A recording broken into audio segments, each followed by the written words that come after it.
Welcome, everybody. My name is Brad Brewer. I'm with Eagle Homes, powered by eXp Realty. I'm with, as usual, at least most weeks, my business partner. Pain in his ass. Hi, I'm Vincent Devall with Eagle Homes, guys. Thanks for joining us this week. We have a couple guests. I'm going to kind of let them introduce themselves, but first one to my right is Allison with Knight Berry. Allison, introduce yourself. Tell us a little something about yourself, and then I'm going to let you introduce your guest. Well, just say something nice about yourself, not the earlier thing. Okay. So, yeah, Allison with Knight Berry just started as the branch manager in Lake Geneva. And we have Pam Heineck from the Janesville office here, branch manager there. Hello. Welcome, Jane. Go ahead and introduce yourself. It's Pam. Oh, Pam. Pam from Janesville. Pam from Janesville. Okay, there it is. There we go. There we go.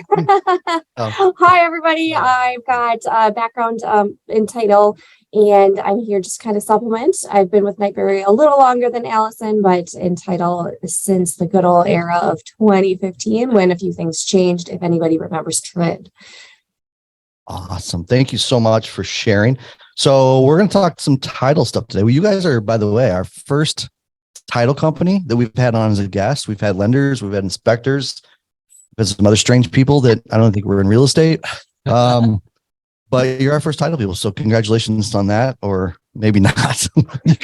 We'll let you decide after.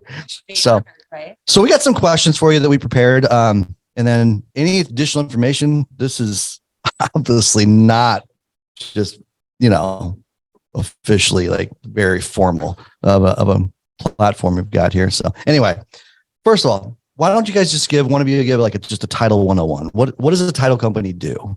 Yeah, I'll jump in. So most of the time when I tell people what I do, I explain it by saying, when you buy, sell, or refinance a house, we are the people that handle all the paperwork. That's a super abbreviated, simple version.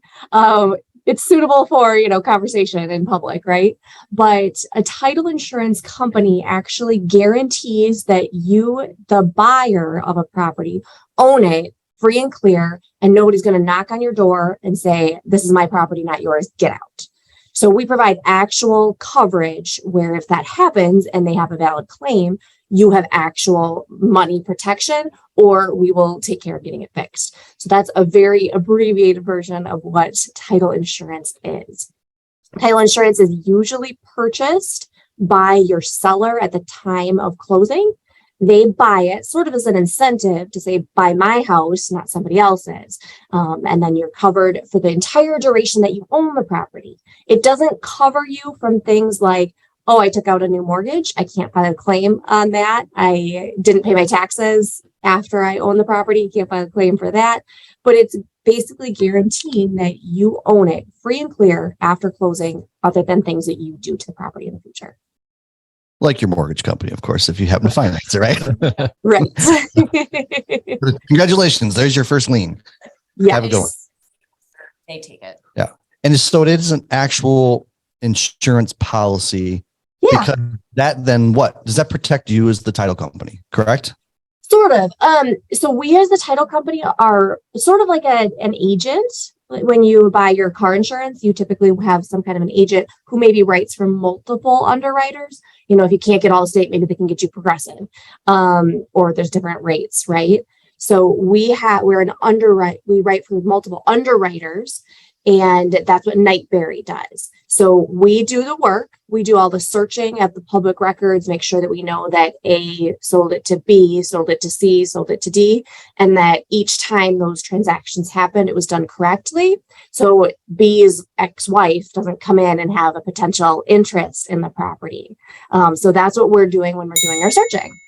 We're also making sure that you really own this property that you think you're buying, and that we're protecting you against potential seller fraud whenever we can, to make sure that you really did pay the right person to obtain that property.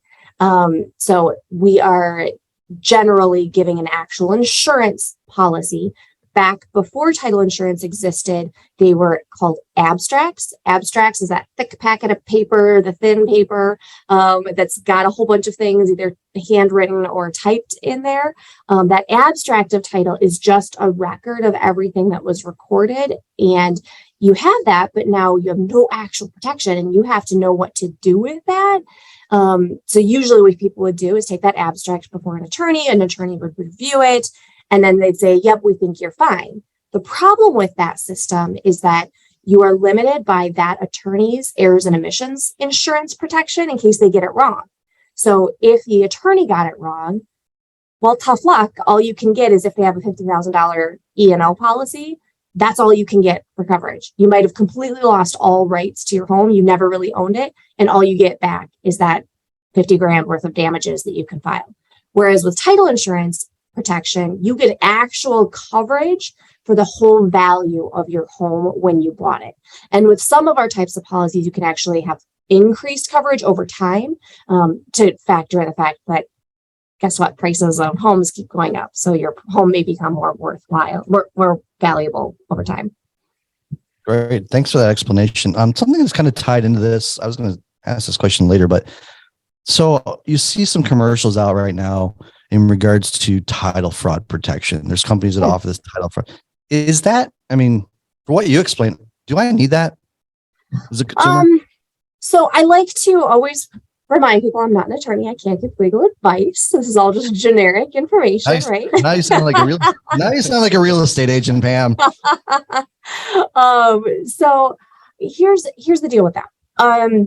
It would be tricky for somebody to actually sell your house out from under you. Let me explain if I was a fraudster and I was going to try to sell Allison's house from under her. Number one, I have to get it listed and get people to come through showings while she's there, right?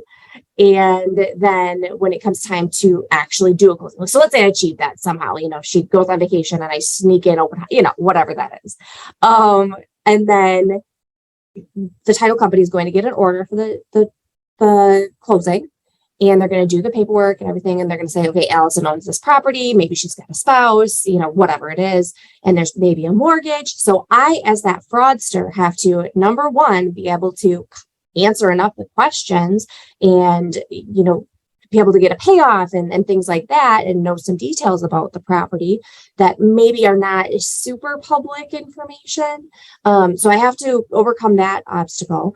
And then at closing, I have to come up with a photo ID that looks, it's, a fake ID that's good enough to trick the notary public that's going to be signing the documents.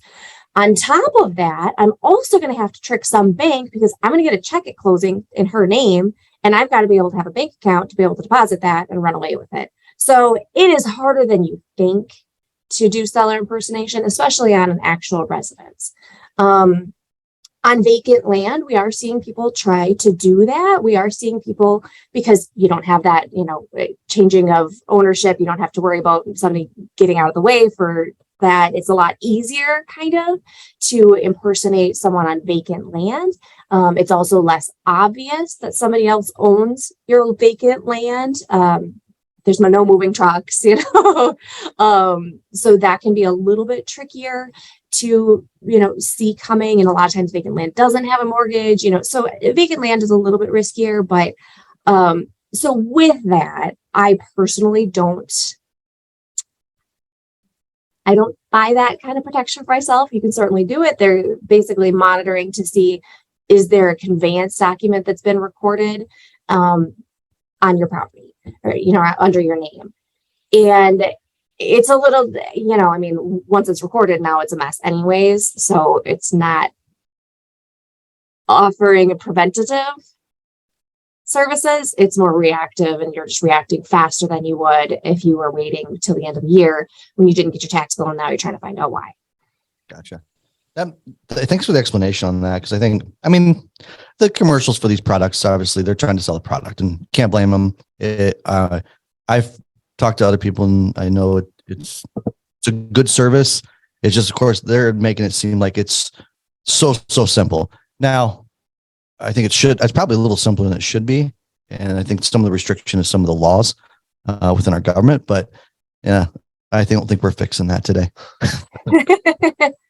So, as agents, so I know a lot, about what you guys do, but I don't think I know everything that you as title reps can do for us.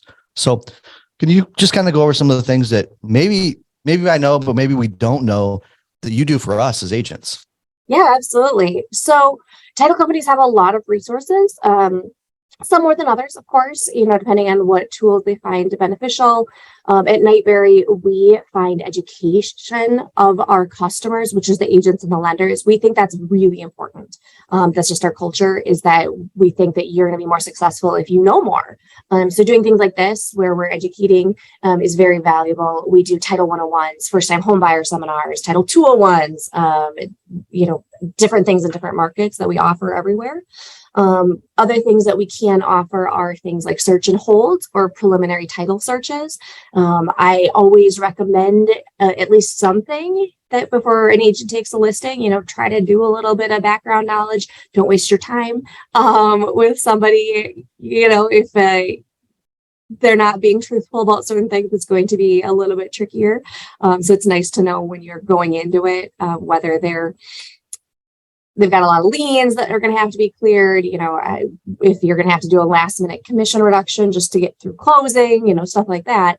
If you don't have a good picture going in, that can make things a little challenging, right? Absolutely.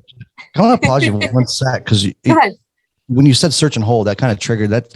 That's something I did in the past. I would ask for search and holds from the title rep if I thought there was something maybe a little suspicious. I've actually just this year I ask it every time I'm getting ready to list a property, even as I'm starting to get to the appointment with them, because one of the things that we do as agents is I try to give them what their estimated proceeds is going to be if they sell. Like, hey, if we're going to sell your house for $300,000, I want to see what you potentially owe, what payoffs are there, instead of guessing. Mm-hmm. As an agent, it comes that it makes us sound more knowledgeable, that we're more educated, that we've done our research for you. So that's something now that the search and hold is, I love that feature, or that tool for us as agents, because it really helps us be really super prepared. So that when we go to that listing appointment, we have everything that we need to know, unless there's something that quite didn't hit the search and hold. But my experience so far is shows the mortgages that are on the property and any other potential liens, including, it happens occasionally. I can't tell you how many clients I've worked with where they've had a judgment on their record, had no clue. And, yep, absolutely. It's very common. And right. Or an old one, by the way, that should have been off, that wasn't. Well, the earlier we see that stuff, we can get it fixed, and then there's no delays in closing. Absolutely. And it's really nice too, to be able to see it, and then you can have that conversation early, because maybe it's not them. And that happens, especially people with common names, where you see it out there on that search and hold, and you can have that question directly and say, hey, it looks like there's a judgment, not a big deal. It doesn't mean we can't close. We just either have to deal with it. And you can add, and then they can tell you, hey, that doesn't look like it's me. I've never lived at that address that's listed. And we can do stuff before even the title commitment comes out to say, okay, we can eliminate that based on, an affidavit or just with date of birth or things like that. So that way it doesn't feel so squishy, when you send that title commitment out, and now the buyer's like, oh, who am I buying this property from? Is it going to be risky? Things like that. You just eliminate that right from the get-go, which is nice. You also talked about a net sheet. So that is another thing that many of the title companies offer. We actually have an app that each agent can download. It's free to use. There is premium content that's for purchase, but we offer that to our customers, and it allows you to do a net sheet to say what the seller proceeds would be based on different sales points. You have a bunch of different calculators too, including like how much do you need to sell it for to be able to net a certain dollar amount. So that's a sell to net calculator. There's a bunch of different tools within that app. So, and other title companies would offer other, similar net sheets. So you don't have to come up with your own spreadsheet. All that info could be dropped right in, including the title insurance premiums are all built right into that. Is your app then, because I know I've used a couple of the different title company apps. The ones I've used, they're limited to agents. Is yours open to the public? You do have to be one of our customers. So Okay. you've got to sign up and subscribe. So because it isn't free to us, we are providing it as a free service to our Sure. customers. We would like you to be active customers, but you sign up under a sales rep, and then you can jump in and use it. Awesome. Thank you very much. And that's $10 a year, right? Yeah, the premium content is available. That only costs $10 a year. That doesn't go to the title company. That goes to the developer. I'll waste more than $10 today on something else. So that seems fair. That seems like But a yeah, no-brainer. that Right. premium content, the premium content allows the agent or the user, or the lender, to be able to build marketing content for your social media platforms that goes above and beyond those calculators. So Awesome. Thank you so much.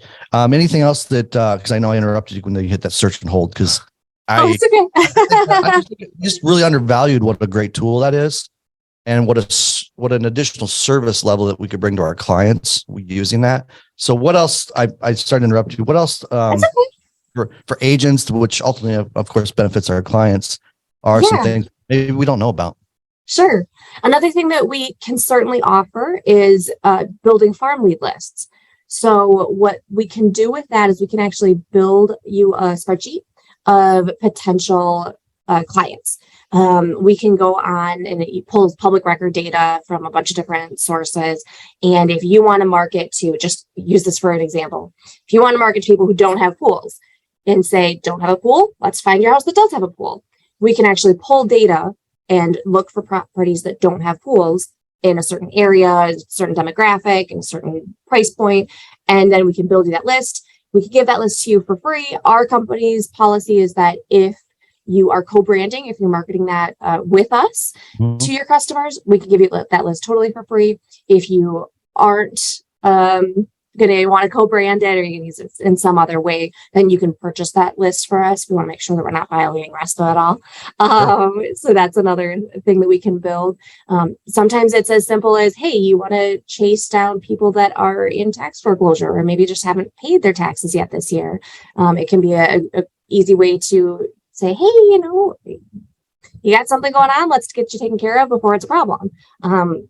You could chase down people that are in foreclosure, and say, hey, I see you're in foreclosure. Let's get your house sold before it actually forecloses, and you've got that on your credit score. So there's lots of different ways you can target people, and we can help you get those lists, especially with how tough things are right now, where inventory is tight. We can help you build that. The farm lead lists aren't great for, if you've got a buyer that's looking for a certain property that's not on the market. I mean, I guess you could try sending a letter to everybody who meets the certain criteria. That you certainly could. I don't know how successful you'll actually be. But those are a couple of the big key features that benefit the agents directly. Allison, do you have any to add in? Well, I just wanted to say what Brad and I were talking about last week. Having the real estate background, I've realized coming into title, the discrepancy between title companies, agents, lenders, like there's this gap that my goal is to close that gap and educate the agents and lenders where we can all work together. And, essentially we all have the same goal, is to sign the papers and walk away from closing table happy, So it's the education that I think is lacking. So that's what we're here to do. Yeah, you guys do a great job all the time. Like I've been obviously a lot of closings in my decade in this business, and I've always been impressed with the closers and how they explain things, and really layman's terms is the probably right way to say that. Just answering questions along the way, making buyers feel super comfortable, because they're the ones that, a lot of times, especially the first time home buyers, they're nervous about everything through the whole way. We have to explain the process the whole way. So when you have a great title company and their closer is really explaining things to first time home buyers throughout the process, is so helpful. It's just, I can't even express that enough. All right. I don't care who takes this one. So we're going to go back to some fraud stuff. So wire fraud is also becoming a bigger problem. Yeah. What do you recommend? I can tell you what we recommend. I'll add to it. But what do you recommend to clients out there that, that are going through a sell or purchase process, in regards to wire fraud? Like, what's the best practice? Well, let me tell you what we do at Nightberry. So number one, on every purchase transaction, we reach out to the buyers directly right away. We introduce ourselves as live humans. We explain, hey, most of the time, a certified or cashier's check is great for closing. Sometimes you need to bring a wire, sometimes you want a wire, whatever reason, that's fine. But we actually give them the correct wire instructions through a secure platform right away. Because that prevents that, Prince from Nigeria intercepting our email chain and tricking the buyer into wiring their money to the wrong place. Or because what happens is last minute and they say, oh my goodness, and they're going to impersonate me. They might impersonate you as the agent and say, hey, we got it quick. You need to send your wire here, not here for whatever reason. And it's urgent. They get tricky.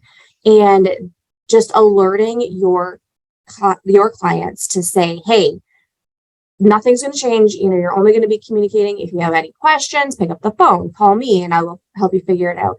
The other thing that we strongly encourage agents to do is don't be the middleman in delivering wire instructions ever. You just want to keep your hands out of that, because if you have that practice of saying, I am never going to send you the wire instructions, then if somebody impersonates you and tries to trick your buyer into following your wire instructions via that fraudster, you've got that practice, and you can have that narrative of, hey, I'm never going to do that, so don't trust that. So just being a little bit more proactive there and warning your clients what could happen. It's tricky, how much do you say every single time? So that's where having a good title company that is going to take care of some of that burden for you will certainly help alleviate some of your responsibility there, because then we can approach it, together. The lenders should also be doing similar communications, so they should be hit from all angles. Sometimes people won't listen regardless of how many times they're told, but that's a whole nother story, right? Exactly. The other thing is whoever you're working with should have protocols about how wire instructions are delivered. Mm-hmm. It should never be just a willy-nilly email, because it's so easy to intercept an email and edit a PDF and make you send your money to the wrong place. So just being cognizant of that. The other major thing you as agents should all do is make sure whatever email platform you're using, you have dual factor authentication turned on. That's the annoying thing where when you try to log in, it needs to send you a text message and you punch that code in. The annoying part. You want to have that as agents, because that makes your email more difficult to get into. A lot of times what fraudsters will do is they will get in your email and they will just hang out.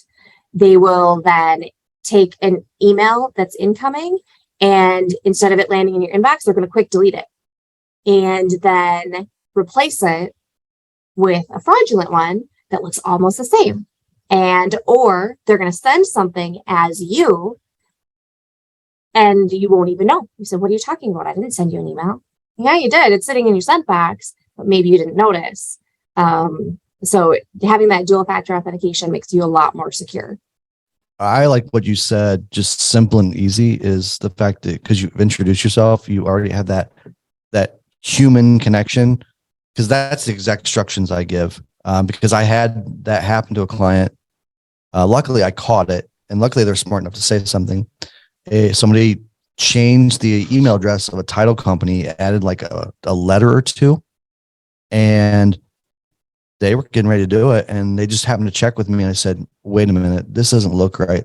Let me make a call. Yeah. Have that spidey sense always on.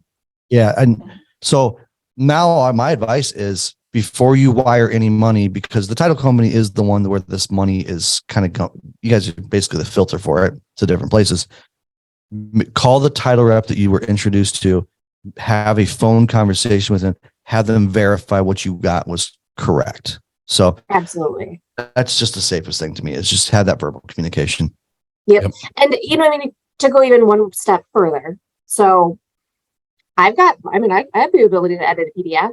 So if I was a fraudster, I would intercept those wire instructions and I would replace the bank info, but I would also change the phone number on that spreadsheet, on that PDF. So don't just rely on that email and that PDF that's in front of you. Use your brain, go look up Google, look up the title company, look up the phone number, make sure it's a good phone number too. So if I was a good fraudster, I would definitely change that out. Great tip on that one. That's actually excellent. Thank you very much. All right. We got a little time left because we started a little late today. So no, we're going to talk about Ron. I didn't know who Ron was at 30 minutes ago, but now I know who Ron is. He's not even a he. So tell us about Ron, one of you. Yeah. Please. So in 2020, Wisconsin passed laws to allow remote online notarization. Many states do have this in place as well, but what this allows is for your buyers or sellers to potentially sign their documents online. It's sort of like Zoom plus DocuSign combined.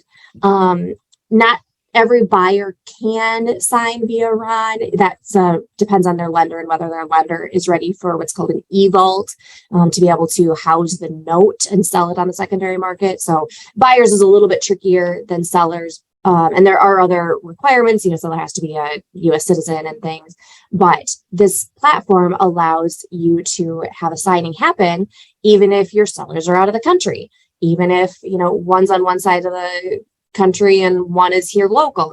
It allows for a lot more flexibility. And a lot of times it's actually cheaper than, having them go find a notary and overnight the docs back and jump through all those hoops. The platforms are not terribly expensive and everybody gets to sign. They get to actually sign with your closer. It's not just some random third party, which is nice. But these are, it's wonderful and it's faster a lot of times for people because it's just a couple clicks and you're in. Awesome. Thank you so much. That's next. That's a great service too, because I've definitely had that a few times and it beats rushing around and trying to like overnight documents back and forth and stuff like that. So it sounds a little more efficient. And when there's things like hurricanes that disrupt your FedExes, you don't have to worry about the docs got lost, which is nice. Exactly. So awesome. Well, thank you both very much for joining us today. I'll let you, if anything else real quick that we've missed, or you guys want to just mention real quickly, give a shout out to your company or whatever. I don't care. Intent. Oh, sure. The one tool that I forgot to mention earlier that we offer is we can hold earnest money, and we've got ways to get the earnest money from the buyer without them having to physically trot a check into our office. We've got a system called Zachem. And that basically they can, even if they don't have paper checks, they can do an electronic check through this platform. So that's great for some of the smaller agencies that maybe don't want the expense or the hassle of maintaining a trust account, is that we can hold that and it's really, really easy. And especially some of the brokerages that aren't, they aren't with MLS funds yet. Yeah, well, actually, we're one of those brokerages. Being EXP is a virtual brokerage. We don't really have brokerage offices throughout the states. We're all our own remote offices, so we don't really have. We have it, but we don't use it. So we always have the title company do the holding of our earnest money. It's just easier. That's where the money ends up anyway. Right. So.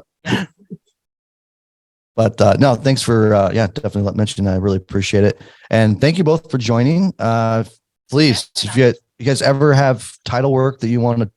Additional services, whatever you guys want to talk about, you're more than welcome as guests anytime. Yeah, thank you. Awesome. And we will talk about the Masters next week, though. That's for sure. So, all right, everybody. I'm going to sign off. Everybody here. This is Brad Brewer with Eagle Homes, powered by EXP.